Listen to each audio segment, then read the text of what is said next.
हरे कृष्णा, राधे राधे। नमस्कार मेरे प्यारे दर्शकों, आप सभी का स्वागत है मेरे YouTube चैनल आसान पूजा में, जहाँ पर हम पूजा पाठ से जुड़ी हुई कुछ बेहद आसान विधियाँ जानते हैं और साथ ही साथ भगवान से जुड़ी कुछ रोचक कथाएं भी।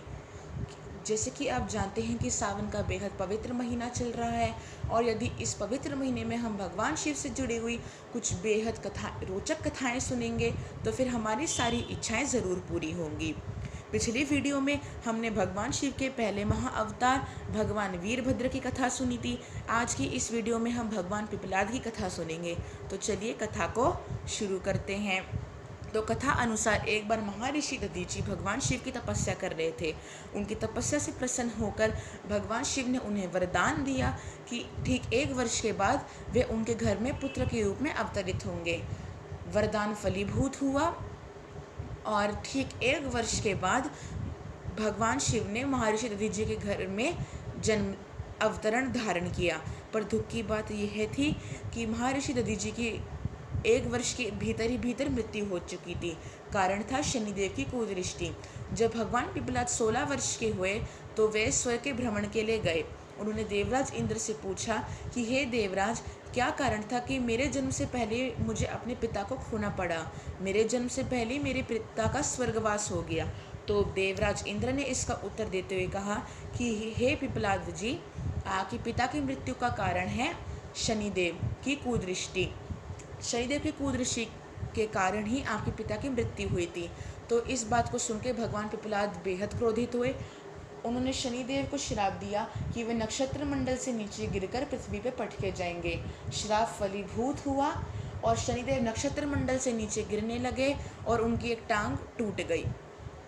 और जब उन्होंने भगवान पिपलाद से इस श्राप का कारण पूछा तो उन्होंने कारण बताया कि तुम्हारे कुदृष्टि के कारण ही मेरे पिता महर्षि दधीचि की मृत्यु हो गई।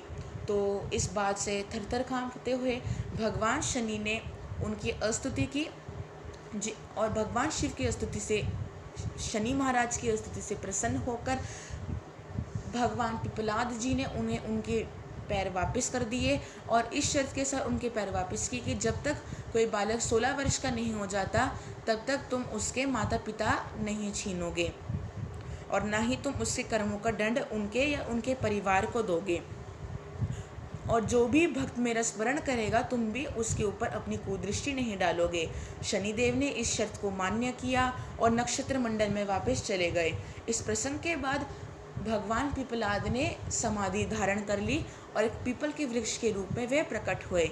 आज भी यदि आप शनि महाराज की 7.5 ढैया या उनकी कुदृष्टि से परेशान हैं तो फिर इस कथा का श्रवण कीजिएगा और शनिवार की शाम को यानी जब सूर्य अस्त हो जाए, सनसेट हो जाए तो मंदिर में जाइए, पीपल के वृक्ष के नीचे भगवान पिपलाद का आवाहन, उनके बारे में सोचते हुए, उनका ध्यान करते हुए सरसों के तेल का दिया पीपल के वृक्ष के नीचे चढ़ाएं, जलाएं। इससे आपको बहुत फ़र्क नज़र आएगा। शनिदेव की कृपा आप पे बनी रहेगी, आपके घर में धन धान्य सुख समृद्धि बनी रहेगी।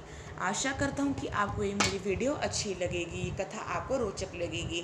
अगर आपको ये कथा अच्छी लगे तो इस वीडियो को लाइक कीजिए, अपने परिजनों को अधिक से अधिक शेयर कीजिए और आप अभी तक हमारे अमूल्य परिवार के अमूल्य सदस्य नहीं हैं तो सब्सक्राइब का रेड बटन क्लिक कीजिए और हमारे इस अमूल्य परिवार का अमूल्य सदस्य बन जाइए। तब तक के लिए हरे कृष्णा, राधे राधे।